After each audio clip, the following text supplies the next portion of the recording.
Sword Art Online, originally created by Reki Kawahara as a web novel he wrote all the way back in 2002 and updated it consistently through 2008.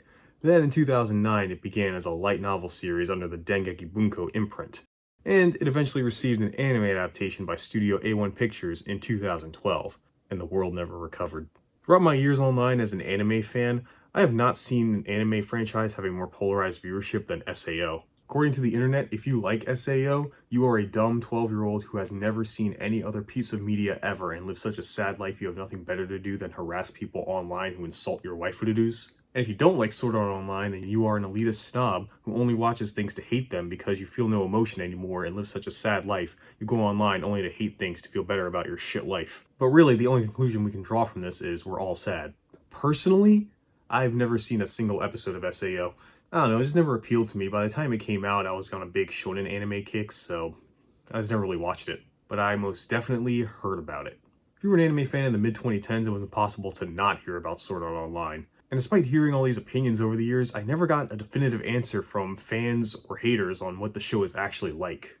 And here we are, the 10th anniversary of the SAO anime, and I finally decided to watch it because I make YouTube videos about anime now, I guess. I'm the perfect person to decide whether the show is good or not because I'm the most objective and fair YouTuber on the entire platform. I am incredibly biased.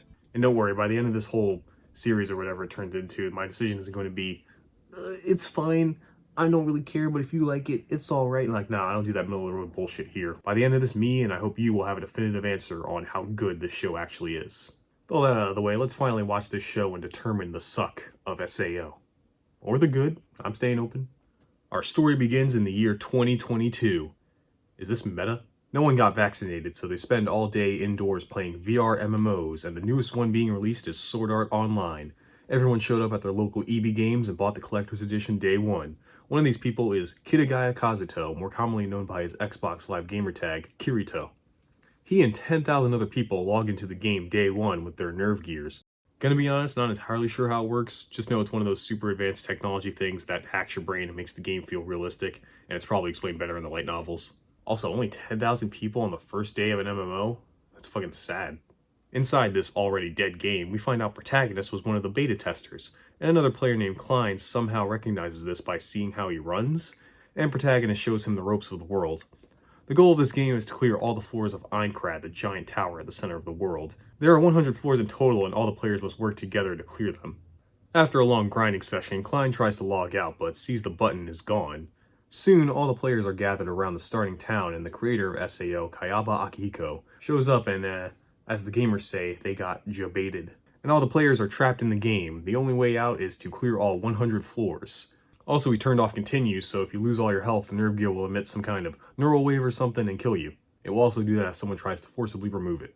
He also uses an item to make everyone look like their real self instead of their avatar, and I did find it funny how most of the girls turned into weird dudes.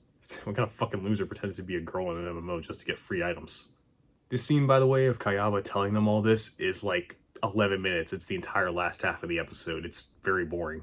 But whatever, at least we got all the exposition out of the way so we don't have to deal with it anymore. Protagonist is surprisingly calm and takes all this at face value, and tells Klein they gotta get moving and find the best grind spots and quests to get ahead. But Klein stays behind to help his other friend, some jobbers. So Protagonist sets out to clear the game, armed with nothing but a sword and a dream. Then we get the opening, Crossing Field by Lisa. Which, by the way, we all can agree, right? This opening is really good. I know people are just hating on the show when they show the opening because it's good. So quit trying to find things to bitch about. And Lisa makes some of the best anime openings even till this day, come on. She was also apparently a character in the Japanese dub for Minions. They put some weird shit on Wikipedia. Let me be clear about the opening. I'm only talking about the music. Visually, it's pretty standard, flashing through a bunch of characters, some action scenes, nothing special. After the opening, we even get a good cliffhanger saying a month has passed, the first floor has yet to be cleared, and 2,000 people have died, ending the first episode. Overall, the first episode I thought was pretty good. It sets up the main arc of clearing Aincrad. That's about it. But it's the first episode. I'm not expecting them to explain every little thing in the first 20 minutes. Well, they really tried to in the last 11 minutes, but whatever, it's out of the way now. I'm obviously not going to go as in-depth in every episode for this show, because we'd be here all day. And for fuck's sake, don't tell me how something is explained better or makes more sense in the light novel or some spin-off manga or drama CD. I do not give a shit. I shouldn't have to go out of my way to consume another piece of media to understand the one I'm already invested in. If it's so important for me to know to not be confused, then it should be in the anime. Anyways, the second episode, a group of players, including protagonists, meet up to try to beat the first boss. During the meeting, protagonist parties with some girl in a hood, and one player starts complaining about how the 1000 beta testers just went off on their own and took all the good quests and items for themselves, and they suck for that. Which they do. I quickly lost sympathy for him, though, because I realized that it's been a month, and they've all been trapped in here 24/7. How have they all not explored the entirety of this first floor map that they're apparently stuck at and found all these same quests and grind spots? Like they should have done that day one, I feel. A guy named Angel calms him down with, "Oh my god, a black guy."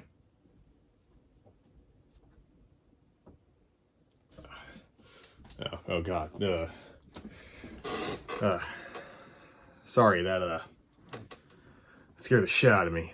You gotta understand, you don't see niggas in anime very often. Like, sure, you get a dark-skinned character every now and then, but an honest-to-God African in an anime, that's rarer than finding a unicorn in real life. Anyway, the group go fight the boss, and during it, the leader tries to attack it head-on, which fails, and he reveals as he's dying that he was a beta tester and tries to get the last attack bonus on the boss for a rare item. You're an idiot. When protagonist offers to heal him too, he says, no, because he feels guilty, because he is a beta tester, so he's gonna die? You're an idiot.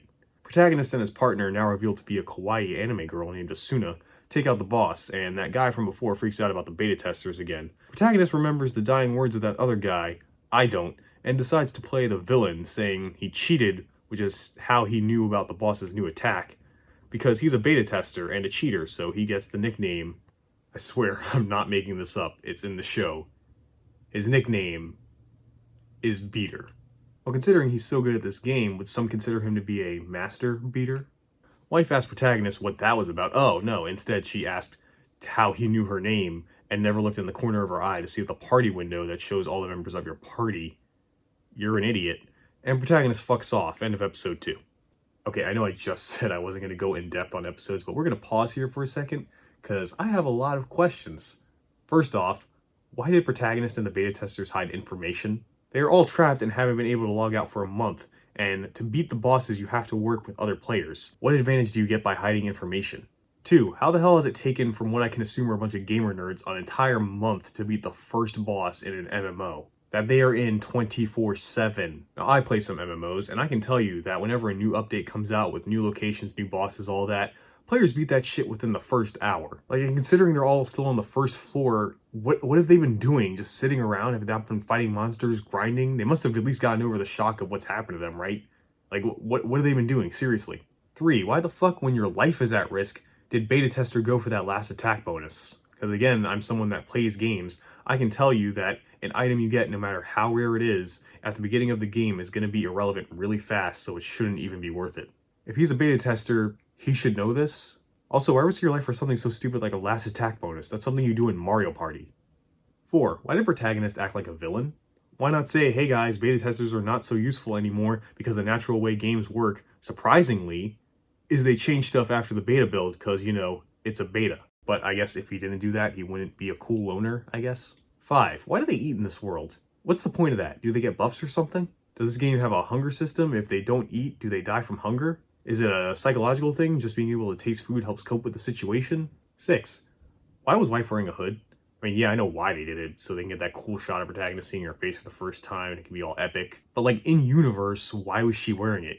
Was she hiding the fact that she's a girl? She doesn't seem too concerned that she's not wearing it anymore, so like, the why? Was it a fashion thing? 7. Beater? Like, really? I'm not supposed to take that name seriously, right? That's gotta be a joke. I can't, right? Will the show answer any of these questions? No. Episode 3, a few months have passed and they're on the 27th floor. Wait, it took them a month to clear floor 1, but in just a few months later, they're done a fourth of the game? And protagonist has joined a party with a bunch of jobbers, and a kawaii anime girl jobber. Call it my intuition, but I have a feeling she's gonna be a bit more important than the other characters. Just a hunch. They all just chill on the lower floors grinding while the frontliners are the ones actually clearing floors. Protagonist hides that he's one of those frontliners and hides his high level to everyone because Jobette confides in protagonist that she naturally hates all this shit and isn't that good at games and is scared of dying. And protagonist, god gamer that he is, of course never considered the casuals, and promises her he will make sure they all make it out alive.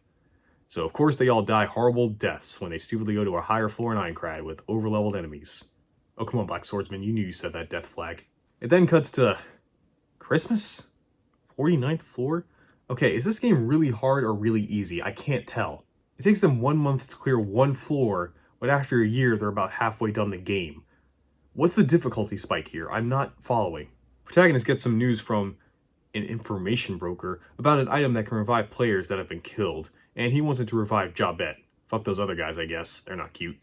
He gets it, and it turns out it can revive a player within 10 seconds of their death, and he doesn't want it and gives it to Klein instead? Why? That's still a ridiculously good item, dude. Also, Klein runs a guild now. The episode ends with Protagonist getting a recorded message from Jabet on Christmas, and she says, "Thanks, see you later, fucker," and the episode ends.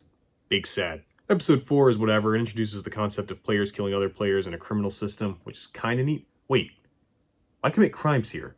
I get it's a bunch of crazy assholes being crazy assholes, but you all have been trapped here for a year. Why steal items? You're not fighting enemies and bosses, you're being criminals. What do you use them for? To commit more crimes? We are also introduced to Sulika, a young girl. Remember when I said you learned some weird shit on Wikipedia? Well, according to the SAO wiki, it's apparently banned in Australia for promoting child porn. So I can in no way contribute to that because I've not read the light novels or anything, so I have no idea if it does that. But we see her in her underwear, an up-close ass shot, and she's attacked by tentacles and a tongue monster. So what I can say is that Australia has a pretty good case right now. Also, of course, she falls in love with him at the end. 5 and 6 are at least different. Wife, who is now a prominent member in the best guild in SAO, Knights of the Blood, asks Protagonist to help her solve murder. When someone is killed in town, which shouldn't be possible since towns are safe zones, it's mostly used to set up these two's eventual relationship, and honestly, I like them together. They bounce off each other well, and I think have a lot of fun exchanges.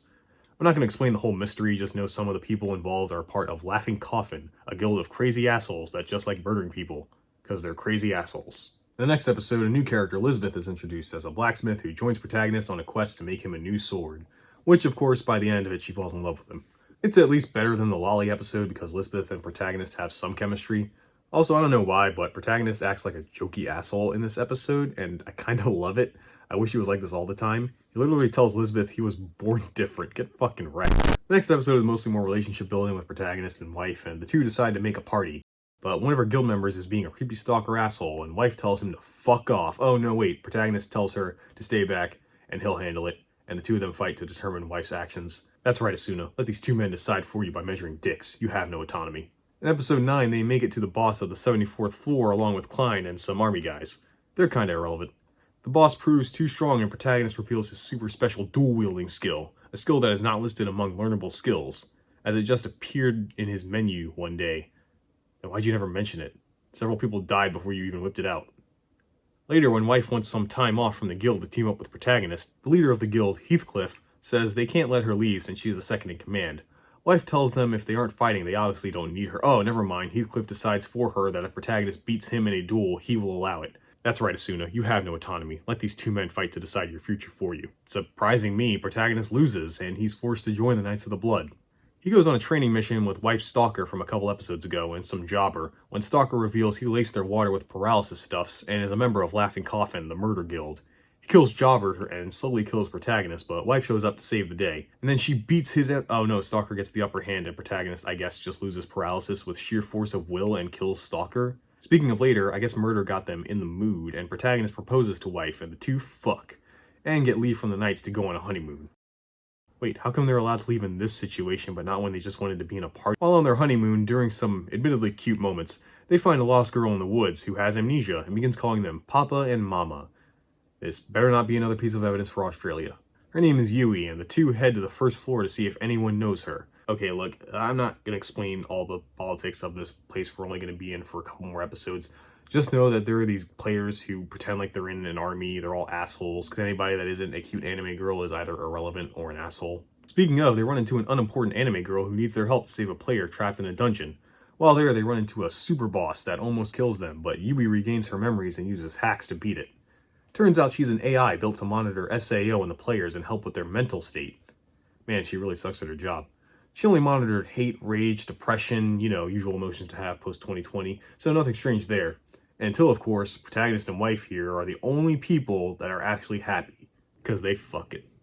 And then she wanted to get to know them, I guess. The system realizes she went rogue and deletes her, but protagonist manages to save her data in an item. Because I guess a teenage gamer now knows how to hack into a super advanced MMO system. And you know the perfect kind of episode to follow up child death?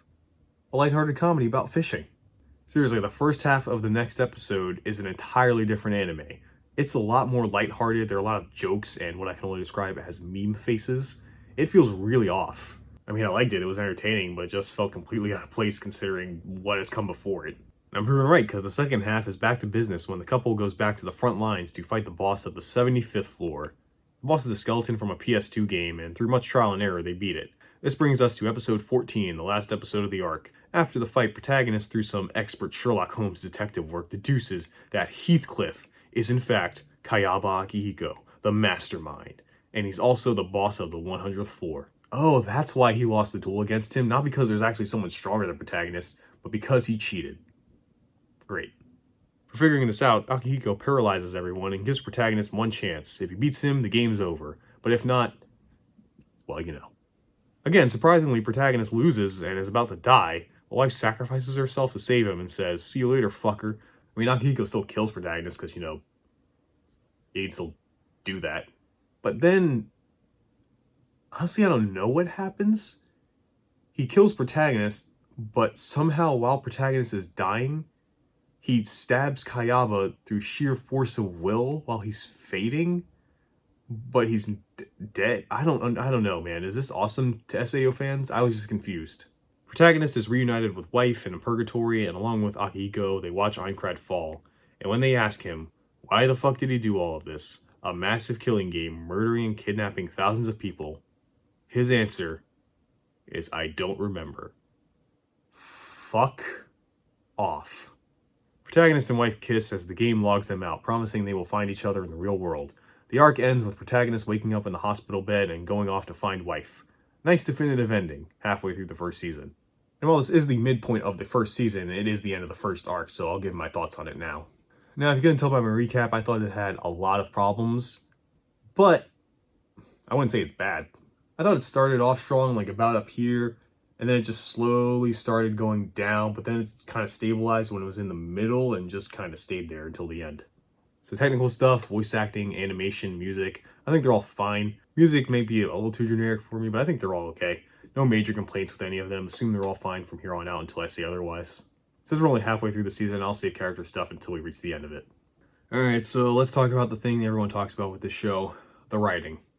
I have two major problems with it. The first is world building. I don't know how the fuck SAO works, the game. It feels like this place was written as a fantasy world first and then had all these game elements tacked onto it. I would think after 14 episodes, I would have no questions how this game worked, but I have a lot. The first one is daily life stuff like sleeping and eating. Why? I once again assume it's either for special buffs or psychological reasons, just keeping with these habits to stay sane. The protagonist says eating doesn't fill your stomach, and is your brain not always on while attached to the nerve gears, so what's the point of sleeping? I mean, real gamers don't need sleep anyway, always be on that grind. Then there's the economy of this place with information brokers and people running shops. What's the point of that? Is everyone's goal not to just clear the game? I get that there would be asshole players hoarding everything like protagonist, but why would people like Lisbeth or Token need money for their services? The only reason to run a shop would be because you need money for food and lodging. And again, it's a video game, so why would you need that? Like, just go kill some monsters if you need money and stay at an inn for lodging. What's the point? The party system of this game makes no sense to me. So there's no magic or class or job system, so basically everyone just kind of uses a sword.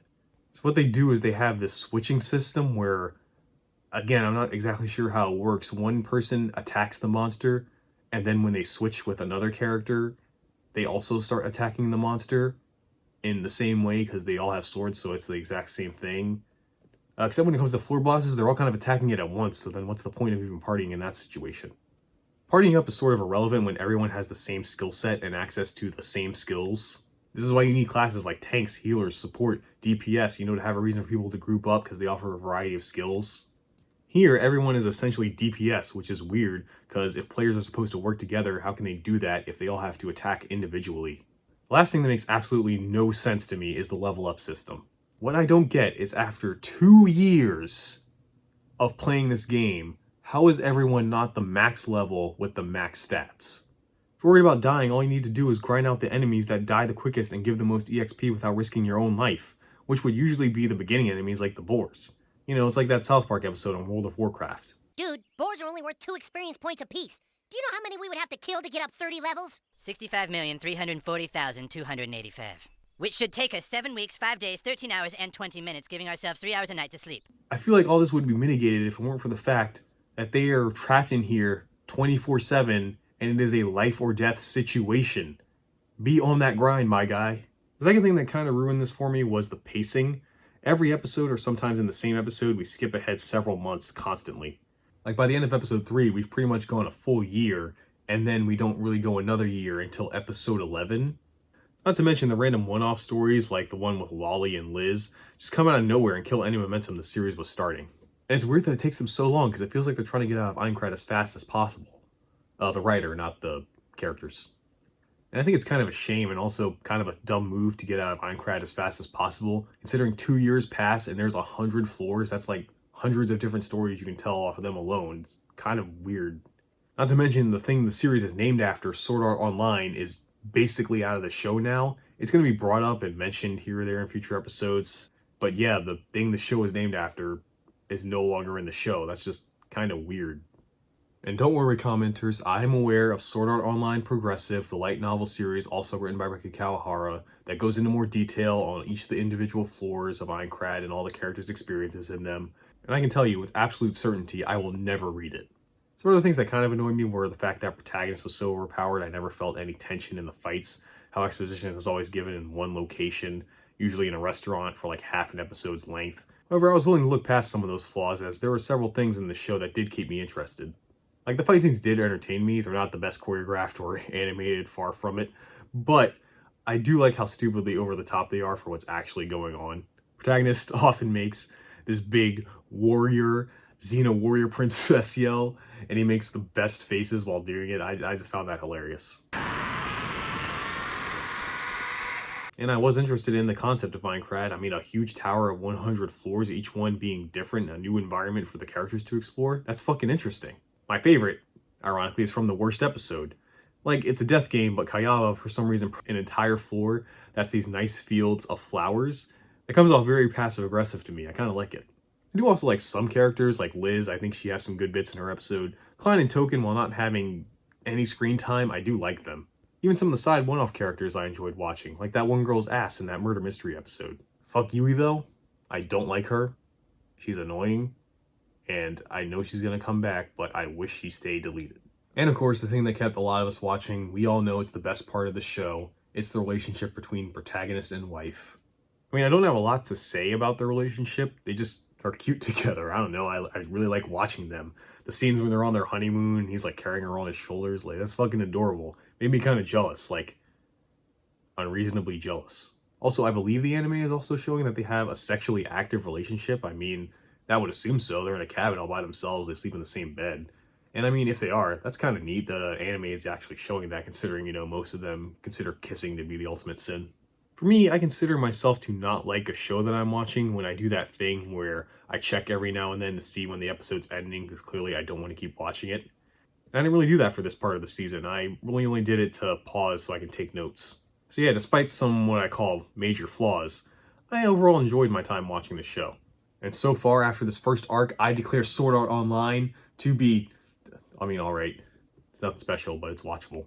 So far, I definitely don't think it's as bad as people make it out to be. If you can reel in your suspension of disbelief and take it for what it is, a dumb, over-the-top, kind of edgy action show, then I think you'll have a good time. No major suck yet. Let's not get too worked up, though. We are only halfway through Season 1, and the next part is the Alfheim Arc, or Fairy Dance Arc, whatever you want to call it. Now, what interests me about this next arc is that both fans of SAO and people who don't like it all seem to be in agreement that this is the worst part of it. Can't wait. New opening. It's okay. A month or so after SAO, protagonist is chilling at home now with his Emoto Suguha as he recovers his body from, you know. And on the occasion, he will visit wife in the hospital, who is still trapped in the Matrix along with several hundred other SAO players. There he meets wife's dad, who helped make the tech or something for SAO, or the nerve gears, it doesn't matter. He's an important businessman with ties to the SAO incident, that's all that matters. Since having involvement in either of those doesn't look good to shareholders, this guy, Sugo, plans to marry Wife, since he owns Wrecked Inc., a good name for a game company, can't lie, and his company can help save Dad's company through this weird merger.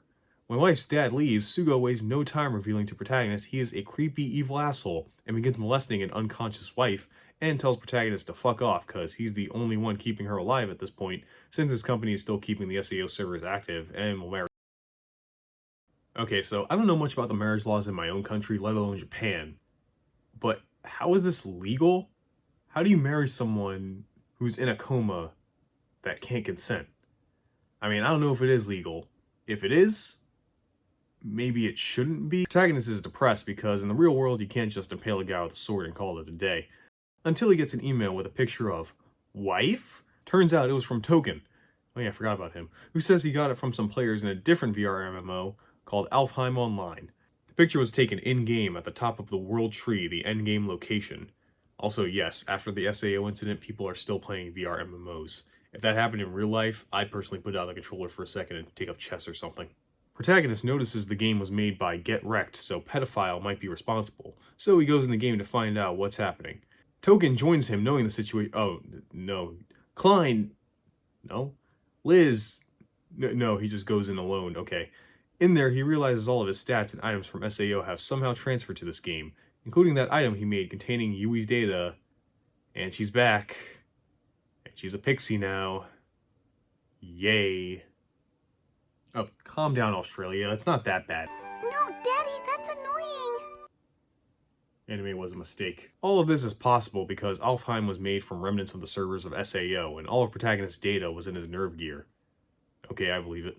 Brief rundown of how this game works. There are 9 factions of different elves, all specializing in a different skill, sort of like classes. While the 9 factions are against each other, the end of the game is reached by a party of players from different factions going into the World Tree to do a raid instance, and when they clear it, their race ascends to some god elf race. But only one person in that party gets it, and the dungeon to get there is incredibly hard, so no one has really done it or has any interest to.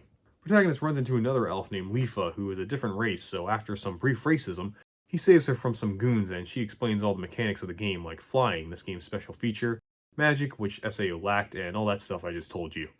After witnessing his determination to reach the end, Lifa promises to show Protagonist how to get to the World Tree, even though it goes against the clan. When they promise to meet up the next day, we see Lifa log out, and she's actually Protagonist Simoto? Wow. Out of all the people he could have run into in this massively multiplayer online game, he happens to run into his own little sister. Some would say that's just a happy coincidence, others would say it's a writing contrivance. I say it's shit. Meanwhile, we cut to Wife, who's kept in a cage at the top of the World Tree, where a pedophile, well, you can guess what a guy I nicknamed Pedophile is doing to this teenage girl. I'm not going to show the Asuna sexual assault scenes because, yes, they are very uncomfortable, and they go on for way too long. Pedophile explains his whole evil plan to her for no reason. He is the one keeping all the 300 of the last SAO survivors' brains in Alfheim, and he's running experiments on them to find ways to use these VR visors that control your neural processes to, fuck with your brain, like rewrite memories and stuff. So why doesn't he do that to Wife right now and just win? He just wins, doesn't he? Alright, so now I'm going to skip a lot of this middle part of the Alfheim Arc, because it's not interesting. A lot of it has to do with fake MMO politics, and I don't think you care about the peace treaty.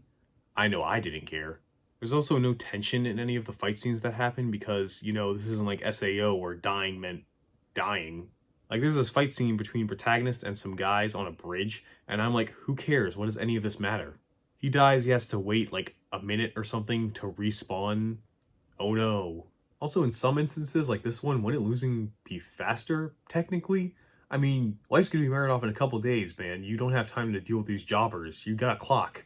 Sometimes you gotta take the L, bud. And yeah, that peace treaty thing, man, I did not care about that. It was just an excuse for protagonist to have a cool fight scene because we hadn't had one in a while. Even though we just had that one on the bridge. And of course, after that cutscene at the peace treaty, all the female characters want to fuck him. Speaking of female characters, Wife manages to escape her cage and finds a room with all the brains of the other 299 SAO survivors, along with a terminal to log her out. Unfortunately, she is captured by some scientists who have these ugly slug avatars for some reason. Oh, that's why.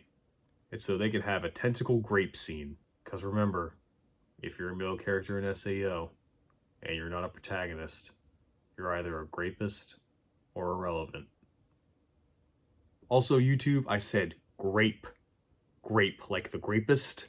You know, they just graped her in the mouth a little bit. It's fine. He's going to what them in the mouth? He's gonna grape them. He's going to grape them. Yeah, in the mouth. Even though she's caught, she does get the key that accesses the admin terminal she tried to use. Eventually, protagonist and Emotits make it to the tree, and through love or whatever, wife knows he's there and throws the key card down to him. Protagonist tries to go in and save her, but gets destroyed because it's a raid instance, you can't solo everything, dumbass, and Emotits saves him. He then finally tells her he's going in to save Asuna. He's never actually said why he wants to go to the World Tree, so we can have this moment of Emotits realizing, yep, this is her brother. Wait, she didn't know that? I'll admit, when I'm watching this, I was confused because I kind of assumed she knew that. That's why she was acting so nice to him. Because, I mean, he looks and sounds exactly the same as her brother, and she is aware that he is constantly on a new online game right now. I just kind of assumed she knew. So I've neglected to mention why this reveal is dramatic. It's because protagonist and Emotits are having issues. When he was young, protagonist's parents died, so his mom's sister adopted him, and so him and Emotits were raised as siblings, but they're technically cousins. So there's been this like kind of subplot throughout the thing where Emotits has been trying to get to know protagonist, but not really doing any effort in that because they've both been playing an online game for forever, so whatever. Also, she's in love with him. I mean, she's a cute girl in SAO, so I guess you already assumed that. So, you know, this twist is a big deal because she was trying to get over her creepy feelings for her cousin by flirting with this other guy in an MMO that looks exactly like her cousin, because that's healthy. And it's big sad because she found out she's now being cucked by the same guy in 2 different worlds. I don't care. Like, we all know they're going to end up fine anyway. This isn't some commentary on incest or familial relationships. It's just an excuse to have an Emoto around. And yeah, none of it matters anyway, because they get over it after fighting with each other. Another pointless fight? Don't you have to rescue your fucking girlfriend? Protagonist Emotits and the peace treaty people and this hapless nerd that Emotits knows help protagonist reach the top of the tree. He finds wife, but the grapist is there too, and uses gravity magic to paralyze them, and is about to do what the grapist does. Come here, kid! I'm gonna tie you to the radiator and rape you! Okay, What? Why'd you stop it? I'm gonna tie you to the radiator and grape you. What? I'm going to rape you! No, that's what it sounds like he's saying. I love it. Protagonist gets the upper hand though by, okay, SAO fans, explain this to me. I'm actually asking you to explain this to me, because I have no idea what happens here. So, randomly Akihiko's cyber ghost, or AI, appears randomly in front of protagonist, and he gives him access to the admin privileges for SAO, which allow him to control the game of Alfheim. Why? I know I'm probably not going to find out now or anytime soon because it seems the main plot of the show is, why did Akihiko do all this? But what I'm interested in is, if he could have done this at any point, why didn't he do this like a couple days ago? Again, we were on a time limit. He should know what's up. So yeah, protagonist hacks the game and we have a pretty shit final battle. Yeah, it's kind of satisfying watching protagonist easily beat and mutilate the grapist. We can all get behind that. But come on, this show of all shows doesn't give us a big flashy fight scene finale. Seems wrong. He saves wife and logs her out. And Ghost Akihiko gives protagonist his seed, gross. In the real world, protagonist heads to wife in the hospital, but the grapist is there with a knife. Wait, if he's over there, how did he stab him? Protagonist overpowers grapist and is about to kill him, but doesn't for some reason. He reunites with wife. All the other hundreds of victims woke up and forgot all the horrible experiments conducted on them. Convenient, and the day is saved. Epilogue. Protagonist and wife are at a special school for victims of SAO. Why do they need a special school for that? They were only gone for 2 years. Oh, okay. It's so all the SAO characters can be together in the same location, so they can have more adventures, because Liz and Lolly are here. Okay, I got it. I kind of forgot about them. We then get kind of a cute ending, actually, with a bunch of the characters we saw from the Aincrad Arc meeting in the real world at Token's bar. I'll admit I'm a sucker for these kind of endings, reuniting with all the characters we've seen throughout the adventure. Like that one girl. I like seeing her ass in that one episode. After both incidents involving VR MMOs, naturally that market crashed. Hard. And all VR MMOs have been shut down, including Alfheim.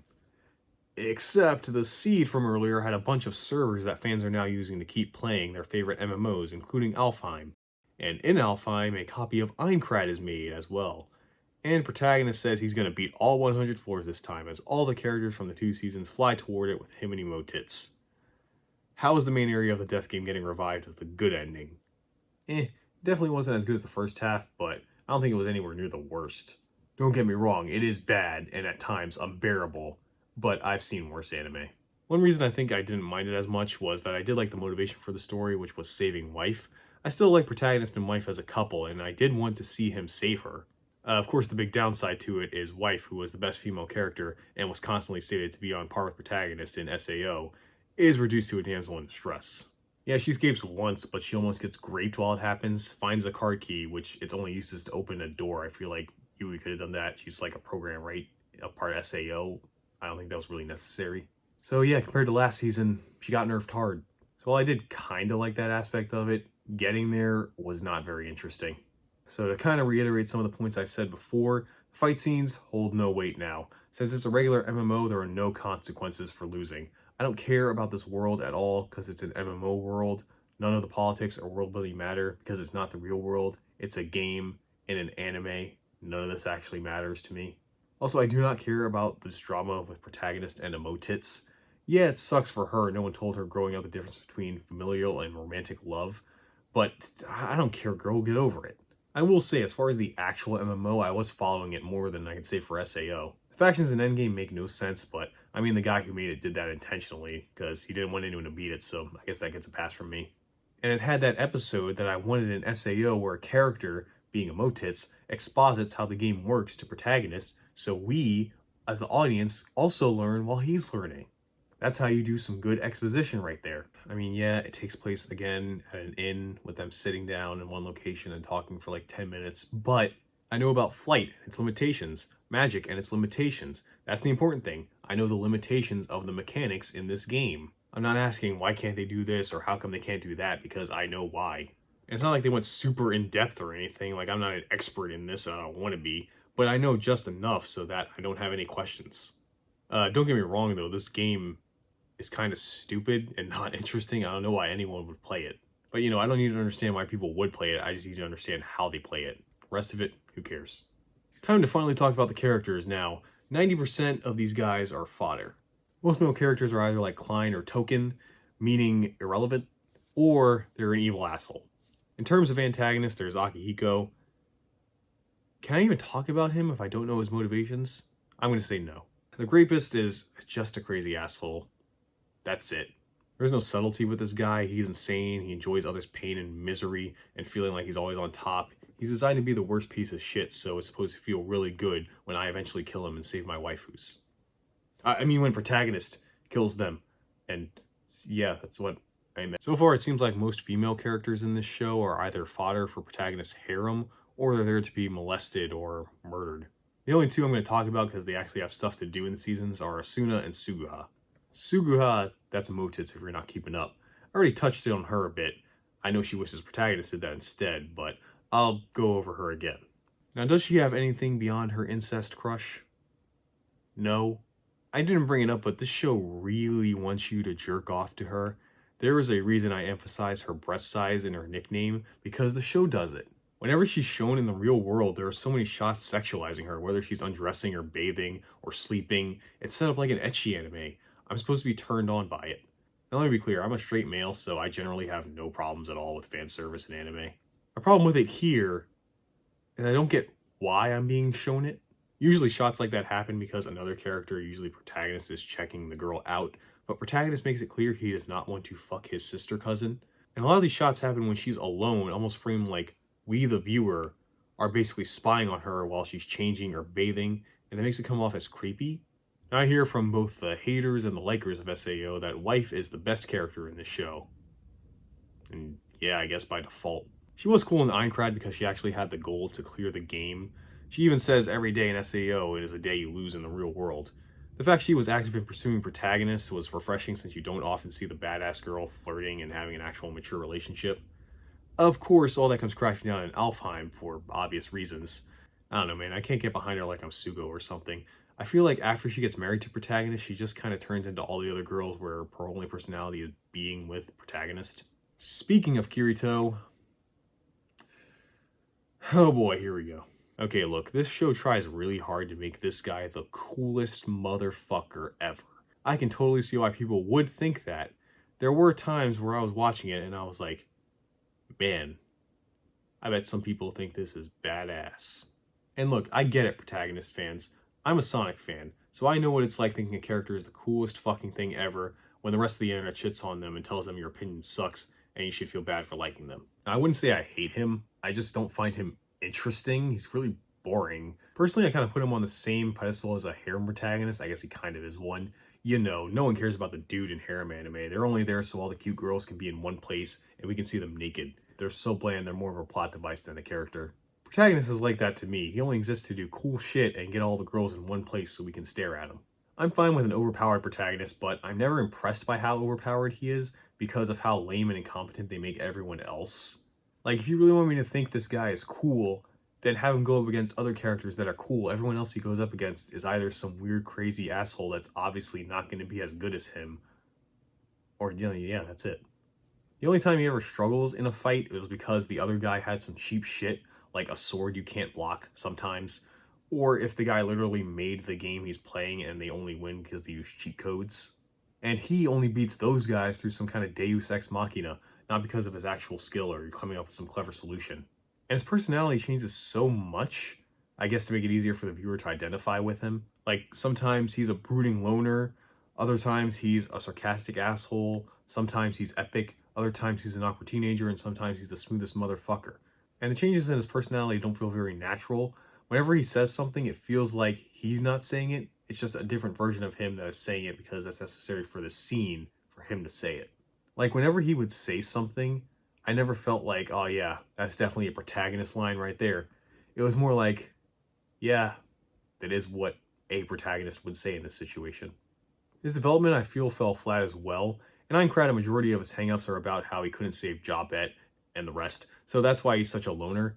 And watching him open up to people like Asuna are supposed to be us seeing him develop and trust people more, realizing he can't do everything by himself. But the show constantly shows us that he can do everything by himself, so what are you trying to tell me? I honestly put the reason why I feel this way on all the time skips. When these things happen to him, we skip ahead, never actually seeing his reaction to events after they happen and how it affects him. By the end of Aincrad, I don't feel like I'm watching a new character that has learned from his past and become a new person, but the same guy that we started with, just with a different jacket. Alfheim, I think they really dropped the ball there. The most they give him is that time he finds out he was adopted and he feels betrayed and can't trust anyone because his own family lied to him, which is why he sinks so much time in gaming to escape his harsh reality. They don't do anything with it. He narrates about what happened to him, he fights Emotits, and I guess it was resolved after that. It's never brought up again. So yeah, Kirito, obviously why I call him protagonist is I don't find him very interesting. He just seems like a self-insert, really. Nothing much to say about him. So yeah, I know, controversial opinion. I don't like Kirito that much. I find him very boring. But I want you to ask yourself, do you actually like protagonist? Or do you like the idea of being protagonist? Now overall, after these 2 arcs and a full season, I'd say SAO as leading more into the being bad side. Honestly, if it weren't for me doing these videos, I would probably stop here and never watch any more seasons of the show. But we got a lot more SAO ahead of us, and hey, I've watched some anime that took a while to get really good. I can't get worse from here, right? Why did I say that? Now, before the second season of Sword Art Online, there is technically a feature film titled Sword Art Online Extra Edition that was released in between seasons, so we'll watch that. The movie opens with protagonist and the waifus going to the school swimming pool to teach Emotits to swim. Meanwhile, protagonist has a surprise meeting with, I don't remember his name. He's a government guy investigating all the VR crimes that have happened. That's all you need to know. He asks protagonist about his time in SAO for what sounds like the 3rd time, and we get a flashback. A really long flashback from the first episode. Who cares about that because we got fan service. Oh yeah. Then the boobs talk about how they met protagonist, cutting to more clip. Fuck me. This is a recap movie, isn't it? So for those that may not know what this is, a recap movie is essentially all the episodes of an anime's most recent season cut down and condensed into a 90-minute or so film. The purpose is to prepare people for a new season of that anime. New fans get an abridged version of the events, and returning fans get a refresher. I think they're stupid and a waste of everyone's time. I hate them. Yeah, for this movie there's extra animation of the girls in swimsuits to keep you occupied. but I'm not attracted to any of these girls, so I was bored. At the end, there is essentially a 20-minute OVA of more swimsuits and the characters going on a quest to show Yui a whale. I hate Yui, so I found it pretty uninteresting. Fuck recap movies. Seriously, fuck recap movies. I hate them. Well, here we are. Season 2, How Protagonists Got Another Waifu. I guess I'll actually talk about the opening this time, since I didn't really do that last time. So the singer for this opening, Aoi Eru, not only did the last opening for Sword Art Online, but she'll basically do a majority of them for the rest of the series. I haven't heard everything she's done, but I've heard some of her other openings, like she did the one for Kill la Kill, which I really like, but the real ones know her for doing the opening for Digimon World Re-Arise. But yeah, I didn't really like the opening to this one. It features protagonist and the new girl just doing the same kind of stuff from the other openings where they look all sad and then they like fight and stuff. Wasn't impressed by it. It begins with, I have no idea what I'm looking at. This guy on screen tells everyone who plays the game Gungale Online that they need to respect their characters to have strength builds instead of speed. Should I care about this? Well, someone who does care is this edgelord in the corner who points his gun at the screen and shoots it, and it seems to kill Respect Guy. Then the killer introduces himself as Death Gun. Death Gun. Alright, and right there. There it is. That's the moment I stopped giving a shit. I just don't understand how a grown-ass man comes up with the name Death Gun and expects that character to be taken seriously. Can't wait to hear the rejected names for this guy, like Murder Rifle or Kill Scythe. We then cut to the real world where wife and protagonist meet up for a date. OTP start reminiscing about Sword Art Online, you know, that death game where thousands of people died and traumatized them both. Good times. We then cut back to several hours ago. And protagonist meets with that government guy from the recap movie. Agent C tells him about some Chinibio calling himself Death Gun. I'm sorry, I can't say that without laughing. Agent says the Chunin managed to kill 2 pro players, including that guy from the opening. So it turns out Gungale Online is a competitive shooter, which means, yep, we're entering the world of esports, people. Because it's competitive, of course, it's filled with a bunch of pro players that protagonist can't possibly compete with. The 2 pros apparently died of heart failure, showing no outside wounds or damage to the brain, like how the nerve gear killed people. Hey everyone, Past Brian here. So, Kirito and this dude, you know, they're arguing about, oh man, is it possible to kill someone with their death gun? And I'm just gonna make a prediction here while I'm watching this, I'm watching this episode. So, here's my prediction, right? This comes from years of playing Ace Attorney games, Danganronpa. What the fuck is going on the screen right now? What is this? Anyways, here's my assumption, right? Here's my deduction. Death gun is 2 people. Like, straight up, that's all it's gonna be. Like, I don't think it's gonna be any more complicated than that. It's 2 people. One is like, and I bet like the last guy, one of the guys, he's one of the people from SAO, right? He's like a survivor.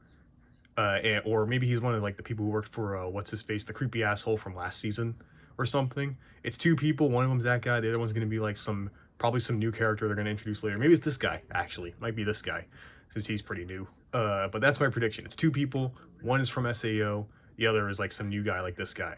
That's my prediction. And it has to be a guy, because remember, women aren't evil in this. If they are, they're not like crazy evil assholes. It's only dudes. Also, I started to realize what I was watching while this exposition was being given because it was so boring. Like, basically what we're watching is a government agent coming to a teenage boy for advice on a murder investigation simply because he proved that he's pretty good at 2 virtual MMOs.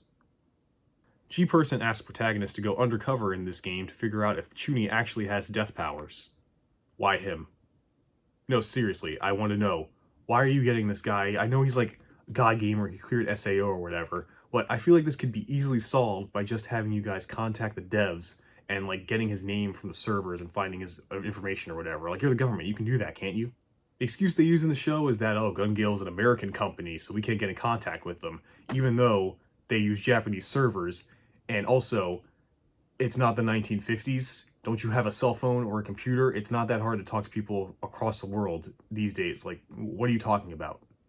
By the way, this has been consistently happening, I've noticed, where at the beginning of each of these arcs, there seems to be like a 10-minute section of exposition.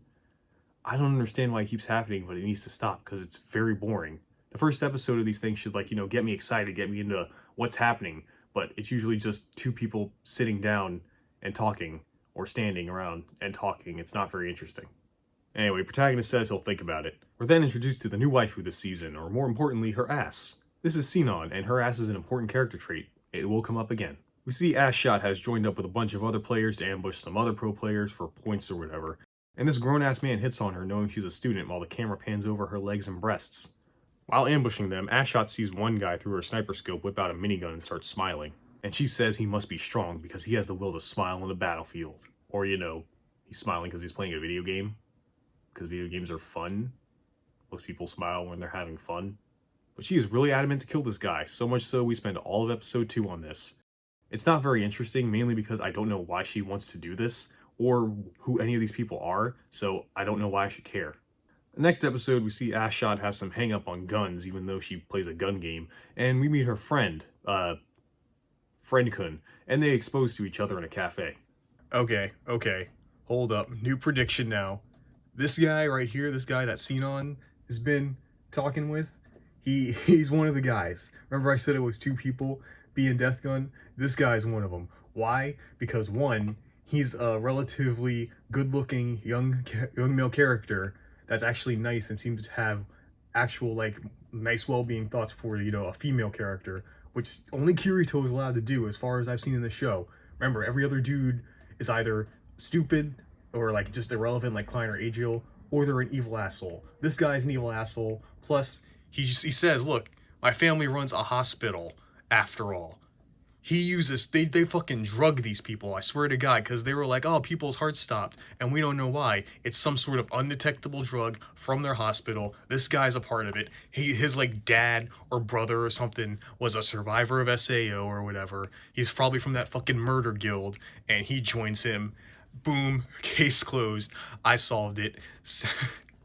I swear to God if that's actually it. We then get Ashshot's backstory. Why she hates guns is that when she was a kid, a guy tried to rob a post office. Yes, it's a post office. Yes, I thought it was a bank too, but apparently it's a post office. Who robs a post office? Chibi Ashshot grabs the gun from him and kills him, and this is why she's traumatized by guns, because she's a hero? Did no one go up to her after that and be like, hey child, thanks for saving a bunch of lives, here's a Roblox gift card? See, that wouldn't have happened in Gun Love America. If you're wondering why she plays a shooter even though she's traumatized by guns, it's some sort of immersion therapy, and the reason she wants to be strong and why she wanted to kill that guy earlier is because she thinks if she becomes the best player in the game, her trauma will just vanish. Not how that works, girly. We cut back to...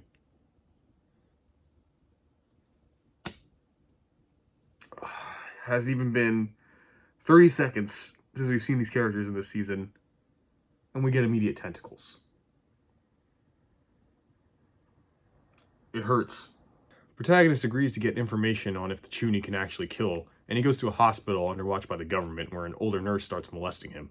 Reversing the genders doesn't make it less pedophilic. He goes in and gets an avatar that looks like a girl. Gotta get those gender benders in here. Oh yeah, I didn't mention this in Alfheim, but for some reason in these MMO games, they don't let you create your avatar. They're like randomly generated. Because, you know, anyone who plays an MMO will tell you that customization is the worst part of the game. I wish they just get rid of it. But hey, there's a reason why it's random. If it wasn't, we wouldn't have funny scenes of protagonist acting like a girl. Haha, he does stereotypical feminine hand gestures and speech patterns. That's not what men do. Oh, this show's comedy. It slays me. Of course, he also happens to run into, out of all the players in this popular online shooting game, Ashshot. What a coincidence. She shows him to the equipment shop to get a gun, but of course he buys a lightsaber. No joke, it's just a lightsaber. Ashshot says no one uses the sword because it's a shooter, so I immediately knew he was going to be a god with it, and it's secretly the most overpowered weapon in the game. Is it a good or bad thing that only after watching one season I can predict everything the show's going to do? The two register for the big tournament, the Battle of Bullets. This is the Evo of Gungale, I assume. Protagonist sees that in order to enter, you need to put in your personal information, and this freaks him out for some reason? Just put in a fake address. Oh, never mind, he skips it and enters anyway. Then what's the point of entering it at all? To get the prize money? Shouldn't they just need my PayPal? The two go to equip their gear and oh, that's why protagonist is a girl, so Ashshot will change in front of him so we can get a boob shot. Mixing it up. Also, what modern game makes you unequip old armor before you equip new ones? Ashshot exposes to protagonist in a bar about how the Bob works. It's a bunch of one-on-one matches and the final is a battle royale like Fortnite. Took me one sentence. Protagonist, of course, dominates his first match because, of course, the sword is actually overpowered and he's better than any CSGO pro player. After his match, Chunibyo confronts him, asking if he is the real deal, and Protagonist sees a laughing coffin symbol on his hand. Suck my fucking dick, bro. Let's go. I totally called it. He's a member of the Murder Guild. I knew it. So my prediction was right.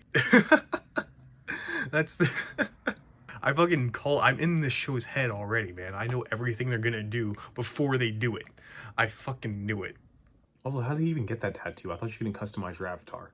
Protagonist then all of a sudden has PTSD now for the people he's killed, like Stalker from the first season. And there was this whole other plot that we didn't even see where him and other players raided the Murder Guild and killed some people there. He seemed ready to kill pedophile last season. Why would he all of a sudden... Oh, it's so him and Ashot can bond over their traumas. I'm getting it.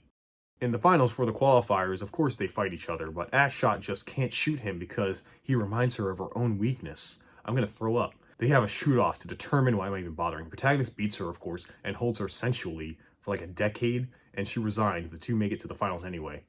Yeah, they had already qualified. For some reason, they have an extra round, even after you qualify for the big tournament, I guess so they can have the scene of Protagonist getting another one. Ashot complains about Protagonist to Friend-kun, and this gets Friend-kun hot and bothered, and confesses this to her, but she says no because she read the script and knows she has to hop on that black sword. Protagonist then gets over his PTSD by talking to that nurse from earlier. Yeah, her, not his sister, or Asuna, or any other character he has any emotional connection with. Just this random nurse character that has only shown up in this season and we will never see again. The Bob starts and... The hell? What? Protagonist and Ashot see the Chunibyo murderer dude and barely do anything about it. Our heroes. Well, at least Protagonist has proof now that Chunibyo is somehow killing people, which was his mission, so time to log out and report to the agent. Why are you still here, Protagonist? Your job is done. Call the feds to arrest this guy. Yes, those are some cool sword tricks, very Yoda of you. Why have you not contacted anyone yet? Yeah, I know he's staying in the game so we can find out Chunibyo's SAO username, but he doesn't have to do that, man. Just get the feds to find him through his Gungale online account. I seriously can't believe the freaking government can't do that. Instead, Protagonist and Ashot follow Chunibyo, and when Protagonist goes to confront who they think is him, Ashot gets paralyzed and Chunibyo reveals himself with his invisible cloak and is about to kill her.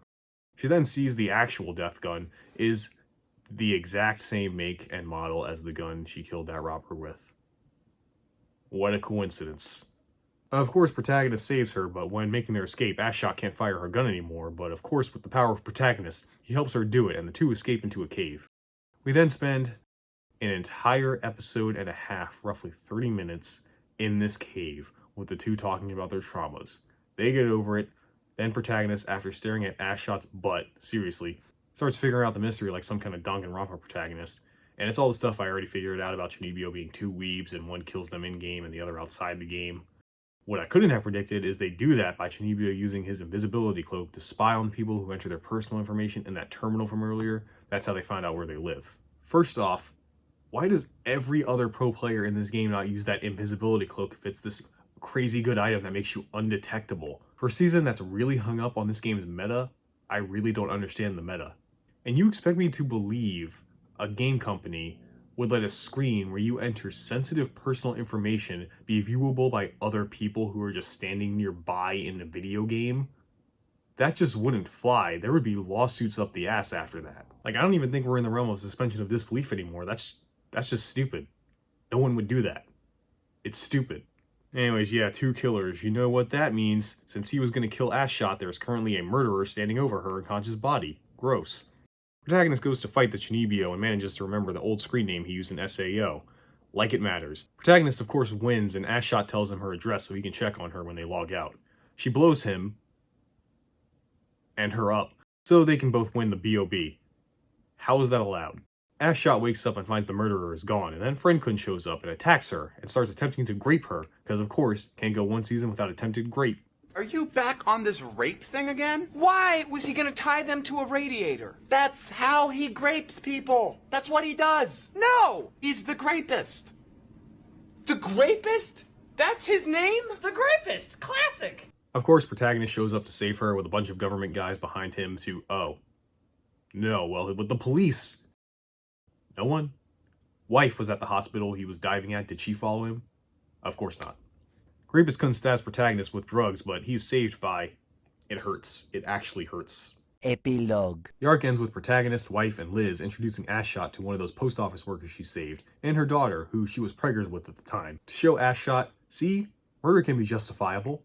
Seriously, man, did nobody come up to this girl afterwards and thank her for saving them? That was SAO too, and if you couldn't tell by my subtlety, I did not like it. Now, I feel I've been rather nice to SAO so far, but this was it, man. My breaking point.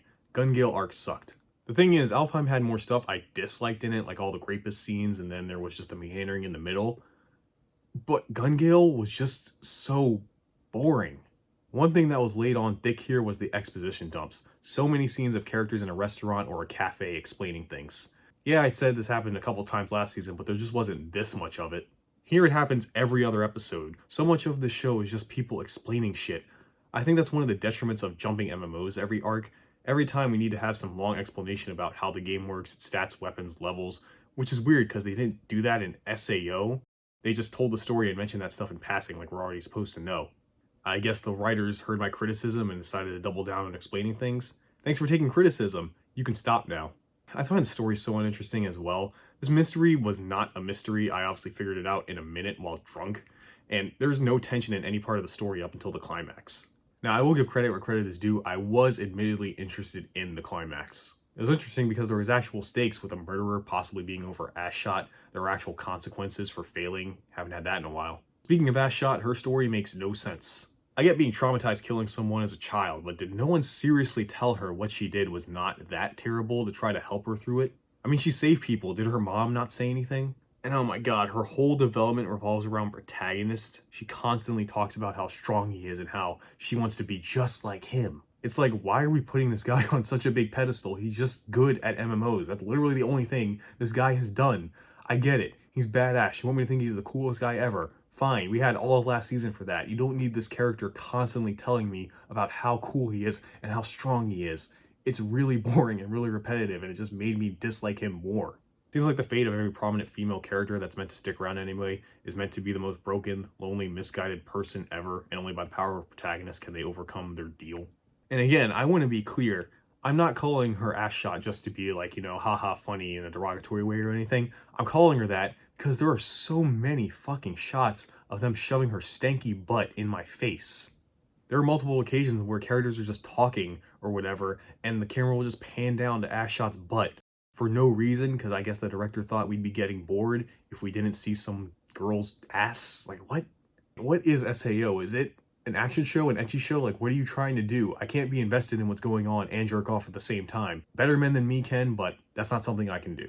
After watching these 3 arcs, I'm starting to think SAO has some of the worst written and executed female characters in an anime I've seen anyway. And I've seen both seasons of Maka and Ki. Yeah, not much else to say. This arc sucked. I'm glad it's over. Interestingly though, I didn't think there was more after it. I kind of assumed Gungale was the entirety of season 2 since I've only ever seen stuff from this season in terms of stuff online like pictures or what people talk about. So honestly, I have no idea what this last arc's going to be like, but it can't be any worse, right? I gotta stop. So the second half of season 2 is kind of weird. There are only 10 episodes left. 3 of them are their own little mini arc, and then the last 7 are the actual arc, I assume, that's supposed to progress the main story, sort of. I say that as if I'm aware of and am following the main story of this show. We get a new opening.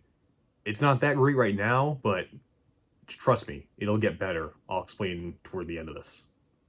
Alright, so the first 3 episodes are called Episode Excalibur. Its protagonist, the wife who's inclined, going on a quest in Alfheim to get the sword Excalibur.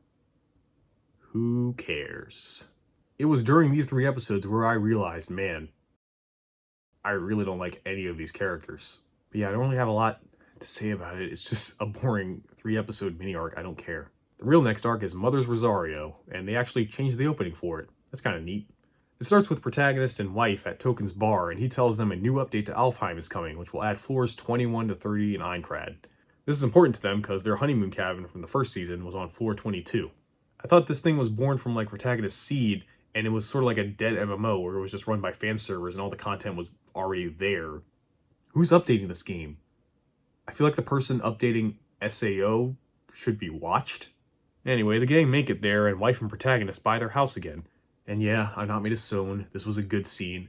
Let's be honest, we were all happy for wife in this moment. She deserves a W after all the shit she went through. But then, of course, the rest of the episode is our characters in one location giving exposition on what the plot for this arc is. They did that whole spending an entire episode on exposition thing for Excalibur as well, by the way. And that arc was 3 episodes. Today's exposition revolves around a player named Zekken who duels anyone every day on a specific island in the game. He's so strong he apparently beat Protagonist? What? Oh, but the implied Protagonist wasn't going all out. Oh, thank God, I thought someone out there was better than me. I mean him. The next episode we see... Wife's house. Wait, we're following wife? Are we getting something different? No. I'm not gonna get got. I don't buy it. I know we'll work our way back to Protagonist somehow. It's gonna happen. You see that the wife's home life is not so great, as despite being rich, her mom can't afford to pay electric bills, so they eat dinner in the dark. We of course get more exposition about how her mother is really controlling of life, deciding everything for her, including who she will marry. It's not Protagonist. Sorry, weebs. Actually, as I'm watching this, I kind of like this scene. Yeah, it's exposition, but it's giving insight into a character's home life we have yet to see. Not to mention, in the last episode, Liz teases wife for being rich and going to Kyoto last year, saying her life must be great, which led into this episode where we see how her life is dictated by her family and she has no autonomy, but she's used to that though. Even the anime kind of does something, intentional or not, by showing Alfheim as a bright and colorful place, contrasting her real-life house, which is dimly lit and has way more muted colors. I also like her mom. She's a huge bitch and I love it. And I do agree with her that the school for SAO survivors is dumb, and they were only gone 2 years. And she plans to transfer wife out of it to a school somewhere else so she can get a real education, and to marry her off to some rich dude. And of course this sucks because this means she'll be away from Protagonist. And the rest, but mostly him. You know, I'm making jokes, but I'll admit, I did feel bad for her. Yeah, I said by default, but she is one of the most likable characters in this show. I also still do like her and Protagonist together as a couple. I don't really want to see them broken up. While I do think arranged marriages are an overused plot device for romantic stories, especially in Japanese media, I understand the conflict and I do sympathize with the main character on what's going on and I want to see her overcome it. Am I invested in what's going on? What is happening? Am I still drunk? The next day, wife goes to fight Zekken and it turns out Zekken's a girl named Yuki. So why do they call her Zekken? So we can have this reveal. Oh, I don't think I ever mentioned it, but wife's last name is actually Yuki. Her full name is Wife Yuki. And so we get this new character who's also named Yuki that is introduced right when wife is going through some kind of personal conflict. I think we can all see where this is going. Wife doesn't beat Yuki, but she is so impressed she invites wife to her guild, the Sleeping Knights. I don't remember any of their names, but they are cool, I like them. They want to clear a floor boss all on their own, because when you do that, you get your name etched in that stone that was used to signify who died during SAO. Oh yeah, people die. Wife agrees to help them when her mom turns off the power to the game, saying if she keeps poning noobs and doesn't focus on becoming rich, she's gonna take her Game Boy away. Insert introspective moment about strength and her wanting to be strong like Protagonist. I already complained about this. Wife and the Knights go to the boss room where some other guys are waiting outside, claiming to be waiting for their friends. Wife realizes too late though that they're stream snipers, a guild that waits for other players to fight bosses to learn their tactics and then they swoop in to get the first kill. When they go back to beat the boss first, the guild is already there and blocked the way to the room. Yuki says, fine, I'll just kill you, and attacks them, and wife joins in when the rest of the guild shows up. Yeah, cool, a fight scene with wife. We hadn't had one of those in a while. Ah, we were doing so well. Yeah, Protagonist shows up, even though he's not the protagonist of this arc, because I guess he has to have it in his contract to do something badass every couple episodes. Hey, at least he's only here for a few minutes. Wife and the Knights manage to make it into the boss room and beat the boss first try, and they all get their names on the murder board. Then Yuki tells wife, thanks for the carry, idiot, and blocks her. A few days pass, and wife finds out Yuki is actually in a hospital being treated for... Oh, wait, sorry. Before that, we have exposition on the full dive medical equipment. Very fascinating. Anyway, Yuki has AIDS. I can't make any jokes about that, can I? And is dying with her body deteriorating, but is somehow being treated by playing an MMO. Full disclosure, I got up and got a snack during the exposition. I don't know how this is actually helping her. Point is, Yuki and other members of Sleeping Knights are all dying.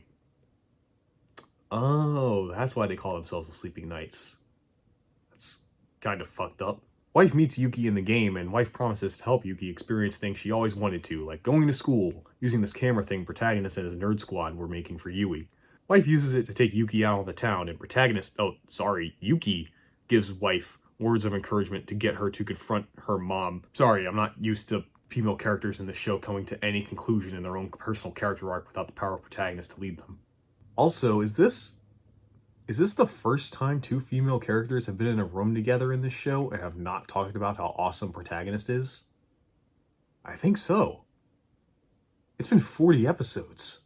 Wife uses VR chat to show her mom her honeymoon cabin, which wife says reminds her of her grandparents' house that her mom grew up in, and this convinces her mom to stop being such a bitch. We then see a montage of Yuki hanging out with a bunch of the main cast, some Alfheim minor characters. It's a nice montage. Except her condition worsens during it, and she's about to die, and she wants to see wife one last time in the game. There, Yuki gives wife her unique sword skill, which is called Mother's Rosario. How can you give skill? Sorry, emotional moment, I won't nitpick. In Yuki's final moments, the sleeping knights arrive to be with her.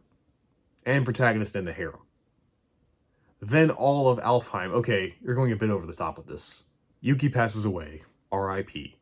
At her funeral, wife meets with one of the knights, R.I.L. R.I.L., wow. You can tell I'm not a real gamer. At Yuki's funeral, wife manages to meet with one of the knights IRL as she managed to dodge that cheeky death. And then we see protagonist and the doctor who treated Yuki are Facebook friends, and protagonist deduces that the full dive medical thing was made by Kayaba Agihiko. Is that what Alicization is going to be about? Should I be caring about this? Epilogue. Nothing really happens. That was SAO 2. And wow, I'm genuinely surprised. Rosario was pretty good. I'm shocked how much time we spent in the real world, a first for this show, and I guess to go with that, the story was a little more realistic. Well, as realistic as SAO can get. One thing I actually really love is that for the first time, there's no villain of the arc. Yeah, there are antagonists, but there's no one who's straight up evil. Finally, no grapist. Thank God. Obviously, the best antagonist is wife's mom. I love it when stories have the main foe be someone you can't beat up. I think wife sharing with her mother the reason why she loves playing Nintendo was a good way to resolve that conflict. Yeah, it's cheesy, but I'm not lactose intolerant. I love bullshit like that. Honestly, any story gets points from me, really, when you defeat the antagonist through other means besides violence. And even more honestly, I was probably even more impressed by it because I didn't think SAO was going to be a series that did that. I do hate that wife like Ashot has this hang up on being strong like protagonist. It's just, man, why does he always have to be involved in some way? Like, it makes more sense with her since she loves and respects him, they are in a relationship, but I still hate it. Now, I do like Yuki as a character, but I don't know, I kind of feel like to make the death mean more to me, I feel like I should have gotten to know her more, but most of the things I know about her were just told to me. I never really actually saw her experience these things. Like, I was told she had a sister, that her family are all dying or have died, about where she used to live, but I was rarely shown it. Don't get me wrong, I do like her as a character. I think her energy is something the show desperately needed, and I do think that she had a lot of great moments in the show to get me to like her. And you know, like, while I was sad that she died, I wasn't necessarily upset, you know? I wasn't like, oh man, it sucks that I won't be able to experience this character anymore in the story or whatever. It was just kind of like, that sucks. And weirdly, I think part of the reason why I wasn't so sad is because she's an SAO, so I knew that even if she did live, she just would have been sidelined anyway, so she probably wouldn't have shown up much. Remember when I said the opening will get better over time? Well, this is why. It's because this arc has an actual emotional weight to it, and now when I listen to this opening, I'll actually feel things. I won't just be listening to good music. I'll actually have an emotional association with it. It even has more layers to it, too, than the other openings, because it's sung by Haruka Tomatsu, the Japanese voice actor for Asuna, and that just adds all the more feels to it for me. Remember earlier too when I said that I only hear people talk about Gungale and not this part? Well, now I see why, because it's pretty good. In fact, I think it goes without saying that this is the best arc of the show so far. So obviously haters can't hate on it because there's less to complain about. You only get about a 5-minute YouTube video out of it. And I see why fans don't talk about it because, well, it's only 7 episodes and it comes at the end of season 2. There's still a bunch of other crap about it that's wrong.